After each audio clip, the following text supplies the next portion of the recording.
Bonjour, nous sommes en 2022, nous sommes dans le site de l'Institut Docteur Angélique et dans une série de commentaires de la Somme théologique de saint Thomas d'Aquin. J'en suis rendu à la première partie de la Somme théologique qui aborde Dieu dans la contemplation qu'on peut avoir de lui. Et j'en suis rendu à la question 3, toujours dans le Dede Uno, est-ce que Dieu est parfait ? Alors, avant de commencer cette leçon, je voudrais donner cette petite introduction. Nous sommes toujours ici dans la contemplation philosophique de Dieu per modum negationis, ça veut dire par mode de négation. En réalité, la perfection ultime de Dieu, nous ne pouvons pas la connaître en elle-même, elle est absolue. Et donc, nous ne pouvons la connaître qu'en niant les imperfections qu'il y a dans toutes les créatures. Donc, cette question-là, finalement, est très dépendante de la précédente, qui niait en Dieu toutes les divisions, toutes les potentialités. En même temps, dans le concept de perfection, il y a aussi quelque chose qui est sans défaut. Et donc, on peut dire qu'on entre déjà ici un petit peu dans la contemplation, le troisième mode de contemplation, qu'on verra quand on parlera de l'intelligence de Dieu, de sa volonté, de son amour. Per modum éminentiae, ça veut dire par mode d'éminence, on lui attribue des qualités que nous avons en nous, mais en disant chez lui c'est éminemment qualitatif. Alors, première question, est-ce que Dieu est parfait? Le 7 contra est évident, c'est un verset de Saint Jean, soyez parfaits comme votre Père céleste est parfait, c'est dans l'évangile selon Saint Matthieu, chapitre 5, verset 48.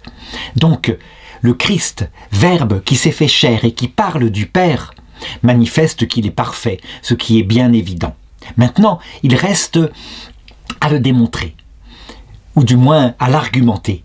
C'est le respondéo. Alors d'abord, avant d'aborder ce que dit saint Thomas d'Aquin, je voudrais rappeler ce que c'est que la notion de perfection. On dit que, par exemple, un chêne est parfait lorsqu'il a atteint la plénitude de ses potentialités, en acte. Et donc, il n'est pas parfait lorsqu'il est encore un gland, mais il est parfait lorsque, devenu un chêne adulte, il est en pleine possession de ses moyens et qu'il produit des fruits. Il n'y aura rien d'autre. Ensuite arrive une pente plutôt descendante. Résultat, chaque être, on peut le dire, atteint sa perfection quand elle atteint la plénitude de toutes ses facultés. Pour nous, par exemple, humains, nous n'atteignons jamais la perfection en cette terre, puisque, nous le savons, il y a dans notre esprit une aspiration à la vision de Dieu. La vision béatifique, c'est une aspiration naturelle, même si la vision béatifique est un don surnaturel, et donc nous n'atteindrons notre perfection que dans la vision béatifique. Nous sommes donc en croissance pour le moment.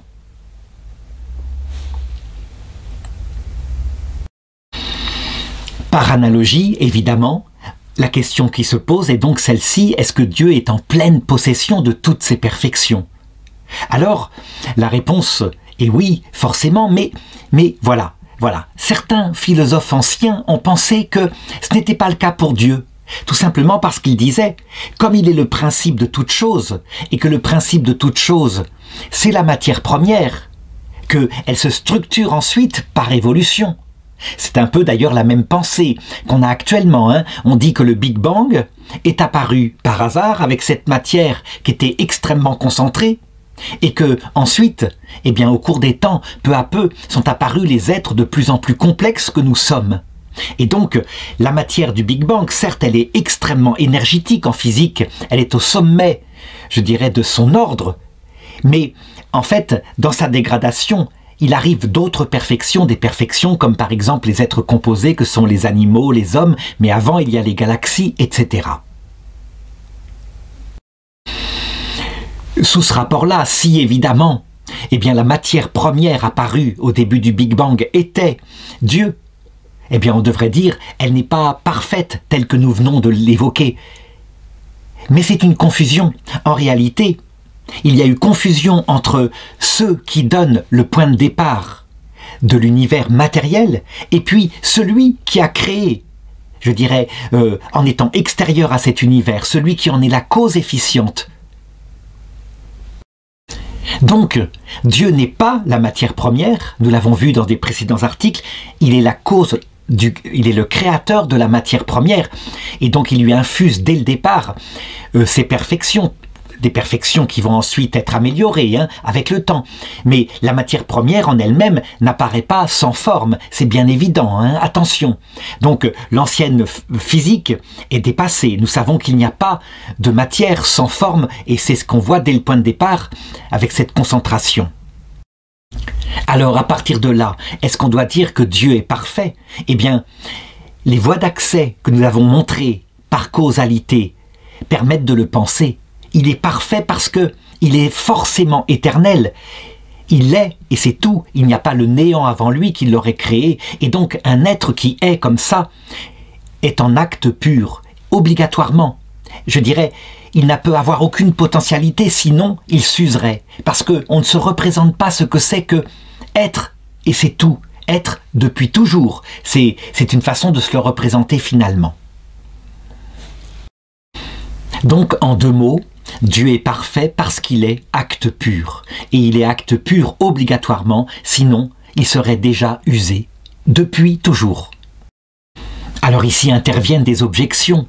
Si on dit que Dieu est parfait, parfait, étymologiquement ça veut dire qu'il est fait parfaitement. Et ça se fait à travers une évolution, un progrès, comme on le voit dans les créatures. Or Dieu n'est pas fait, il l'est. Donc il n'est pas en devenir intérieur. Résultat, il ne faut pas appliquer ce mot à Dieu. Alors la réponse, elle est évidente. Encore une fois, nous parlons par analogie avec les créatures. Et donc, cette notion de perfection qui se fait peu à peu dans le devenir, nous la nions en Dieu, bien sûr. Nous nions tout ce qu'il y a justement d'imparfait dans la perfection des créatures et nous affirmons en Dieu ce qu'il y a de parfait. Donc l'achèvement final est une image de la perfection que Dieu a de toute éternité. L'objection Dieu reprend ce que j'ai dit dans le corps de l'article. Dieu est le principe des choses. Or, le principe des choses, habituellement, c'est quelque chose d'imparfait. Le gland est imparfait par rapport au chêne. L'ovule, fécondé dans le ventre de la femme, est imparfait par rapport au sein, qui est dans la vision béatifique. C'est évident. Eh bien, la réponse est simple. Là encore, il ne faut pas confondre le principe, je dirais dans l'ordre génétique, qui aboutira à l'être parfait, et puis la cause de tous les êtres. Donc cette objection, elle est simplement qu'un même mot est utilisé pour désigner les deux choses et qu'on glisse sur la signification des mots. Quant à l'objection 3, elle est encore un peu sur les mots. Elle consiste à dire, eh bien Dieu, c'est l'être même. Il est, et donc son essence est identique à son être, nous l'avons vu dans la précédente question. Or, l'être, c'est ce qu'il y a de plus imparfait puisque, par exemple, nous existons, donc d'abord comme œuf fécondé dans le ventre de notre mère, et peu à peu, les perfections vont s'ajouter en nous pour donner peu à peu l'être parfait accompli que nous serons dans la vision béatifique. Donc, attribuer à Dieu la perfection serait aberrant à cause de cette raison-là. Et encore une fois, il faut répondre, ce n'est pas en ce sens-là que Dieu est l'être parfait. Non, c'est en ce sens que il est l'être source de tous les êtres et qu'il possède donc, lui qui est acte pur, eh bien, ce qui va actuer dans l'être les autres êtres. D'ailleurs, c'est ce qui va être abordé dans l'article 2. Dieu est-il universellement parfait, contenant en lui les perfections de toutes choses? Donc là, on le voit, on arrive au cœur du problème. Je peux passer ici sur tout argument d'autorité. On peut dire que, en s'appuyant sur la démonstration philosophique de l'existence de Dieu, nous avons la réponse à la question. Et elle est de deux façons. D'abord, nous l'avons dit, Dieu est la cause efficiente de tout ce qui est, et de tout ce qui a des perfections. Et nous voyons que dans l'univers, il a créé toutes sortes d'êtres, dont certains ont une réalité matérielle et d'autres une réalité spirituelle, comme les anges et les hommes. Et il ne fait pas que nous maintenir dans l'être. Il est évident que s'il arrêtait de nous créer maintenant, instantanément, nous retournerions au néant. Il est donc la cause de cela, mais il est cause aussi des perfections, la structure que nous avons en nous, et ces perfections que nous développons peu à peu viennent de lui. Elles existent donc de toute éternité d'abord en lui. Puis, elles sont réalisées dans l'être concret que nous sommes, dans la matière par exemple, pour les plantes, les animaux, les cailloux, et puis dans la création de l'être de l'esprit, pour l'esprit humain, pour les esprits angéliques. La cause efficiente est donc ce qui actue ce qu'il provoque, son effet. Et on existe donc en Dieu, d'abord dans sa pensée, éternellement, avant d'exister en réalité. La question est de savoir si on existe plus parfaitement en Dieu, donc dans sa pensée, ou plus parfaitement en nous-mêmes. Eh bien, quand nous regardons ce que nous avons dit sur la simplicité de Dieu, nous devons dire que nous existons plus parfaitement en Dieu, puisque l'idée qu'il a de nous-mêmes et qui va aboutir à notre création est identique à cause de la simplicité de Dieu, à l'essence même de Dieu. Très concrètement, puisqu'il crée des êtres intelligents, et on voit l'intelligence humaine se développe peu à peu, la culture augmente. S'il crée des intelligences angéliques et qu'il leur infuse des connaissances qu'il leur faut pour leur activité plus tard, c'est donc qu'il est immensément intelligent. Il possède toutes les perfections qu'il y a dans toutes les intelligences qui sont dépendantes de lui. Donc on doit le dire, absolument, Dieu possède comme cause de tout ce qui est toutes les perfections de ce qu'il a créé. La deuxième raison, eh bien, elle vient de l'éternité de Dieu, le fait que Dieu est, et c'est tout, il est, et il n'y a pas avant lui le néant. Un être comme cela, évidemment, est identique forcément à toutes les qualités qui sont en lui. On ne peut pas séparer, par exemple, l'intelligence de Dieu, la beauté de Dieu, de son essence. C'est la même chose, c'est identique. Et donc Dieu est sa propre beauté, sa propre connaissance, son propre amour. En conséquence, eh bien, les qualités qui sont en lui, que nous connaissons comme cela, en les séparant de son essence, sont donc pleinement parfaites par elles-mêmes. On peut donc dire que Dieu est sa déité, mais qu'il est aussi la vérité, qu'il est aussi l'amour. Ça veut dire que la notion même de l'amour, eh bien, est identique à l'essence de Dieu. Par comparaison avec nous, par exemple, si nous disons de telle personne qu'elle est bonne, c'est une bonté par participation.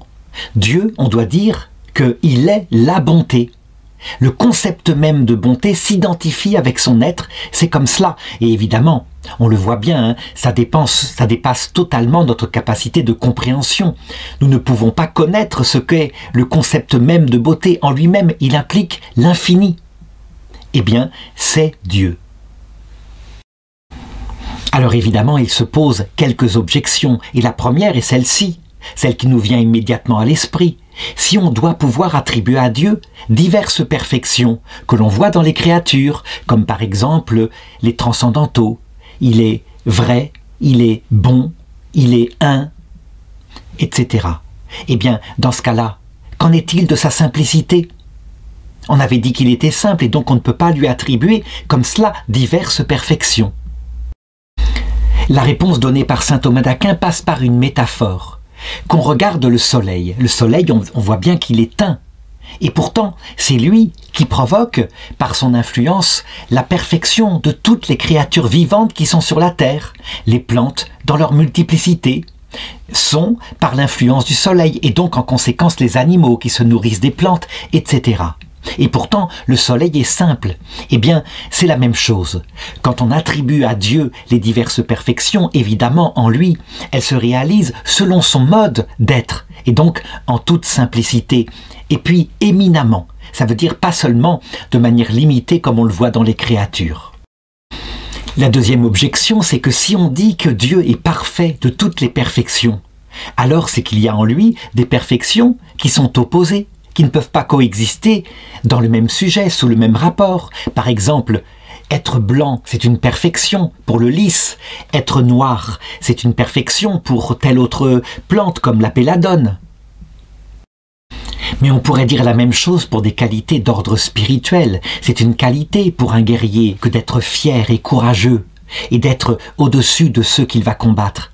Et c'est une qualité que d'être humble, se faire plus petit que les autres, pour quelqu'un qui, évidemment, est modeste. Et donc, comment pourrait-il exister en Dieu des qualités si contradictoires ? Alors il faut répondre à ça d'abord par le fait suivant. Les qualités en Dieu n'existent pas comme en nous, mais de manière éminente et simple. Et donc ça résout les objections. Donc par exemple, toutes les couleurs de l'arc-en-ciel, eh bien, sont dans la notion d'une certaine perfection du Créateur qui connaît toutes les potentialités des couleurs dans tel ou tel univers donné. Et pourtant, qui lui-même n'étant pas corporel, n'a pas évidemment de couleur. De même, pour les qualités spirituelles telles que humilité, fierté, eh bien, elles se réalisent en Dieu de manière éminente. Et fierté est identique à son essence, de même que humilité. Donc c'est un autre mode d'être que nous ne pouvons pas saisir, comme je l'ai dit. Et donc, quand nous affirmons la perfection de Dieu, c'est toujours par mode de négation et d'éminence. La troisième objection, elle se prend encore une fois des mots que l'on applique aux créatures. Nous constatons que ce qu'il y a de plus commun, c'est d'être. Et tous les êtres ne sont pas vivants. C'est donc une perfection supplémentaire que d'être vivant. Et c'est une perfection supplémentaire que d'être vivant de vie sensible. Et c'est une perfection supplémentaire que d'être vivant spirituel. Or Dieu, on dit que c'est l'être même. Et donc, forcément, il a cette qualité-là et il n'a pas les autres. Donc, on dira, il n'est pas vivant, il n'est pas spirituel. Donc là, encore une fois, on joue sur les mots, sur, je dirais, ce qu'on constate dans les créatures, d'ailleurs de manière philosophique, par les distinctions. Et puis, on l'applique à Dieu. D'abord, dans les créatures, cette objection ne fonctionne pas. Certes, être est commun à toutes les créatures, y compris aux plus parfaites, aux plus imparfaites, et vivant est une perfection de plus. Mais tout cela est commun, tout cela existe. Ça veut dire que un vivant spirituel comme nous, êtres humains, eh bien nous avons cette perfection qui consiste à exister. Donc il n'y a pas d'opposition à ce que, même si la notion d'être n'implique pas forcément la notion d'intelligence, qu'un étant parfait, concret, là devant nous, lui, soit intelligent. Donc attention à ne pas jouer entre ce qui est une analyse et ce qui est l'observation du réel. Même chose quand on l'applique à Dieu, quand on dit qu'il est l'être parfait, eh bien c'est dans le concret un être qui possède toutes les perfections. Voilà comment il faut l'envisager. Et donc il ne faut pas le réduire à, je dirais, au concept d'être en excluant par là même, eh bien, les autres perfections. C'est une évidence. Et nous abordons maintenant l'article 3. Peut-on dire que les créatures ressemblent à Dieu? Alors évidemment, on fait référence à un 7 contrat qui est dans le livre de la Genèse. Faisons l'homme à notre image et à notre ressemblance. Et il y a un texte de Saint Jean dans la première épître au chapitre 3 verset 2 qui dit « Au temps de cette manifestation, donc, lorsque nous le verrons face à face, nous lui serons semblables. » La réponse, c'est qu'il faut analyser les différents types de ressemblances qu'il peut y avoir pour bien comprendre de quelle ressemblance nous parlons. Je me rappelle, j'en avais parlé une fois déjà, que un certain philosophe voulant se moquer, je crois que c'était Voltaire, se moquer de la théologie catholique, disait « Eh bien, si nous avions été des éléphants, nous dirions que Dieu a une trompe. » C'est évidemment pas de cette manière-là que nous sommes semblables à Dieu. Comme un homme engendre un homme, Dieu n'a pas engendré, eh bien, l'être humain est en lui-même un homme. Donc il y a plusieurs degrés de ressemblance. D'abord, il peut y avoir une similitude parfaite. Par exemple, prenons une muraille blanche comparée à une autre muraille d'une autre ville qui serait blanche, qui serait de la même taille, du même volume, fait par le même architecte. On pourra dire que là, il y a similitude parfaite. Ce n'est pas évidemment de cette façon-là que nous sommes à l'image de Dieu. Deuxièmement, il peut y avoir similitude imparfaite parce qu'elle est seulement sur telle ou telle raison. Prenons notre muraille blanche de tout à l'heure et puis un œuf. Or l'œuf a exactement la même couleur que la muraille, le même blanc. Alors nous dirons qu'il y a similitude sous la raison de couleur, donc sous un aspect particulier. Ce n'est donc pas non plus de cette façon-là que nous sommes semblables à Dieu. Les qualités en Dieu se réalisent éminemment et pas du tout selon notre mode à nous qui est limité. Nous devons nier d'ailleurs absolument, bien que Dieu est intelligent comme nous. Nous devons affirmer qu'il est intelligent mais éminemment par rapport à nous. Il peut y avoir en outre ce qu'on appelle une ressemblance imparfaite sous la même raison. Par exemple, prenons ces deux blancs. Le blanc du dessus est un peu plus jaune, le blanc du dessous un peu plus blanc. N'empêche que ce sont des blancs. Et donc ils se ressemblent, mais imparfaitement. Et donc, entre ces trois modes de ressemblance, il faut regarder ce qui se passe. Dieu, qui est notre agent, notre créateur, et par rapport à nous. Eh bien, d'abord, il est inévitable, puisque c'est Dieu qui nous a créés, forcément, il a mis dans ses créatures quelques ressemblances de lui-même. Toute cause produit un effet qui lui est, par quelque aspect, semblable. Et donc, il faut regarder quels sont les types de ressemblances qu'il y a quand un être est engendré par un autre, ou créé par un autre. Par exemple, si un homme engendre un homme, eh bien là, il y a ressemblance selon la nature.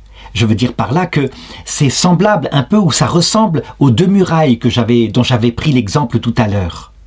Ce n'est évidemment pas de cette façon-là que nous sommes ressemblants à Dieu. Alors on pourrait prendre plutôt la comparaison entre le soleil qui par exemple va engendrer les plantes.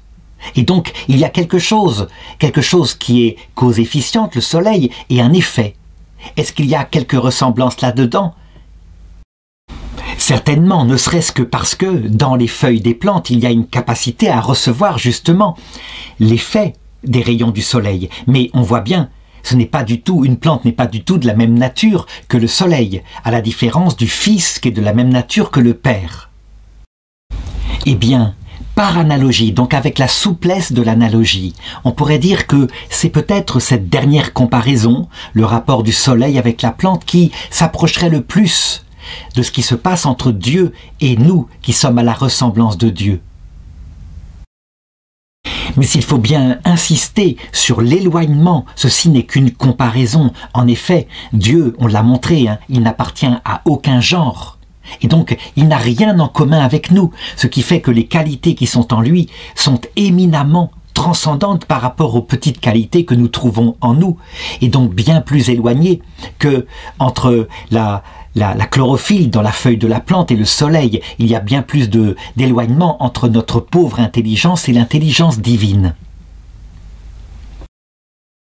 Cependant, ceci étant posé, il faut tout de même dire qu'il y a une certaine ressemblance. Par exemple, l'intelligence divine connaît, et bien notre intelligence, elle aussi, est faite pour connaître. Et de plus, comme Dieu crée notre intelligence pour qu'un jour nous puissions le voir face à face, on doit pouvoir affirmer que, eh bien, elle est faite fondamentalement pour voir Dieu, même si le don de la vision de Dieu ne peut pas être, je dirais, naturel. Ça ne peut pas être quelque chose que notre nature mérite. Ça ne peut être qu'un don gratuit venant de Dieu. Donc on peut comparer notre intelligence un peu à la feuille de la plante verte. Elle est faite pour le soleil. Et tant qu'elle demeure dans la nuit, eh bien, elle n'atteint pas sa perfection.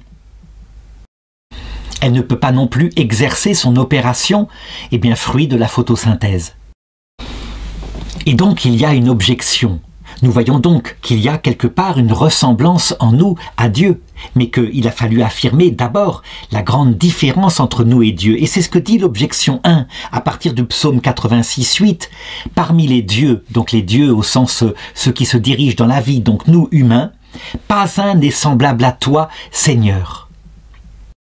Et donc on le voit, l'Écriture nie ici ce qui est affirmé dans un autre passage, à savoir que nous sommes créés à l'image et à la ressemblance de Dieu. La réponse, elle sort de ce que nous avons dit. Sous un rapport, nous sommes absolument dissemblables de Dieu, et il faut insister pour cela, pour comprendre comment Dieu est le tout autre. Mais sous un autre rapport, parce que nous sommes créés par Dieu et pour Dieu, il y a en nous certaines ressemblances avec Dieu, comme nous l'avons montré. Donc il n'y a pas contradiction, c'est toujours comme ça, tout dépend comment on regarde une réalité. On peut être telle chose et ne pas être telle chose, mais évidemment sous d'autres rapports, comme on l'a montré. La deuxième objection, elle part du bon sens. On ne peut pas comparer des choses très dissemblables. On ne peut pas comparer, par exemple, une pomme avec un éléphant. Ça n'a pas de rapport, il faut être dans le même genre. On pourrait comparer une pomme avec une poire. Or, Dieu n'est absolument pas dans le même genre que nous. Même s'il participe à l'être, nous sommes, il est, mais ceci n'est pas un genre. C'est ce qui est fondamentalement propriété de tout ce qui existe. Et donc, on doit dire que de même qu'on ne peut pas comparer, par exemple, le blanc et le rugueux, eh bien, on ne peut pas comparer l'homme et Dieu. Il faut répondre à ça que, évidemment, on ne compare pas Dieu en le mettant dans un même paquet avec l'homme, comme s'ils appartenaient au même genre, mais c'est plutôt comme si on comparait la cause efficiente avec son effet, et l'effet a forcément quelque chose qui vient de la cause efficiente. L'objection 3, eh bien, elle reprend ce que nous avons dit dans la question précédente. Il n'y a pas d'autre être dont l'essence soit identique avec toutes ses qualités, qui soit simple absolument, dont l'essence est en même temps l'intelligence, est en même temps la vérité. Nous sommes, nous, eh bien, très différents. Nous avons une substance et des qualités surajoutées que nous perfectionnons petit à petit. Donc on ne peut absolument pas dire que nous sommes semblables à Dieu sous quelque rapport que ce soit. Donc là, encore une fois, il faut se garder de nous assimiler à Dieu comme si nous étions son égal. Non, vraiment, Dieu est grand, nous sommes petits. C'est d'ailleurs le centre de la foi musulmane que d'insister là-dessus. Par contre, eh bien, on doit le dire, malgré cette différence qui est fondamentale et qui implique de notre part, évidemment, l'admiration, le respect, il y a une certaine similitude, mais qui est proportionnée. Ça veut dire chez nous tout petit, chez lui très grand, et proportionné par le rapport entre une cause, Dieu, et un effet, nous. On peut repérer cette proportionnalité partout dans notre vie. Par exemple, lorsque nous créons à partir de la matière, eh bien une œuvre d'art. Quelque part, il y a une analogie avec l'œuvre de Dieu, mais sauf que Dieu crée sans matière, à partir de rien. Mais il produit un effet, donc il y a bien, même si c'est tout à fait différent, une certaine proportion. De même, en ce qui concerne notre paternité, nous donnons la vie à des enfants et nous leur communiquons le mieux de ce que nous pouvons avoir. Eh bien, quand l'Écriture dit « N'appelez personne votre Père, Dieu seul est votre Père », eh bien, il ne faut pas prendre ça au sens matériel, puisque le premier acte que fait Dieu en créant l'homme, c'est faire de lui un père et de faire de sa femme une mère. Mais c'est proportionné, et c'est aussi, je dirais, lui qui est le seul Père absolu. Nous sommes donc pères par participation, et une fois qu'on a compris cela, eh bien tout paraît clair. Enfin, l'objection 4 consiste à dire, mais ce serait absurde de dire que nous sommes semblables à la ressemblance de Dieu. Si Dieu créait un être qui lui était semblable, alors nous serions semblables à Dieu, et donc il y aurait plusieurs dieux, nous serions Dieu. La réponse, c'est qu'il faut bien comprendre, et nous le voyons d'ailleurs dans les créatures. Lorsque nous disons qu'une cause équivoque, comme le soleil, a communiqué à ce qu'il produit, à savoir les plantes vertes, une certaine ressemblance, par le fait même que ces plantes reçoivent les rayons du soleil et se nourrissent d'eux, eh bien, ça ne veut pas dire que les plantes sont semblables réciproquement au soleil. Ça marche dans un sens, mais pas dans l'autre. Si on prend par exemple une photographie, le portrait de quelqu'un, on peut dire que le portrait est très ressemblant, mais on ne peut pas dire que, eh bien, c'est la personne qui ressemble à son portrait. Donc ça part dans un sens mais pas dans l'autre. Eh bien, c'est de la même façon qu'on doit l'appliquer à Dieu. Donc, nous avons, nous, quelques ressemblances avec Dieu, comme je l'ai indiqué, mais par contre, il faut dire que Dieu ne nous ressemble pas. Dieu est absolument autre que nous. Il faudra bien garder cela en tête, lorsque par exemple, en voyant le Verbe incarné, nous verrons une parole du style « Qui m'a vu a vu le Père ». C'est Philippe qui demande à Jésus de lui montrer le Père et Jésus lui répond « Mais depuis si longtemps que je suis avec toi, Philippe, est-ce que tu ne me connais pas ? Qui m'a vu a vu le Père ». Eh bien, en maintenant que l'humanité sainte de Jésus est à l'image, effectivement, du Père, mais qu'elle n'épuise aucunement le Père, ceci permet de comprendre, évidemment, que pour, je dirais, augmenter et perfectionner l'image que nous avons du Père à travers l'humanité de Jésus, Il y a aussi les millions de personnes qui ont vécu sur Terre et qui eux-mêmes sont à l'image de Dieu, et en particulier la Vierge Marie, qui est à l'image de Dieu, par ce côté féminin qui est en elle. Donc, l'humanité du Christ n'épuise pas, je dirais, les qualités infinies qui sont en même temps dans son essence divine et qu'il nous révèle. Et pourtant, c'est une image non faite de main d'homme que son humanité.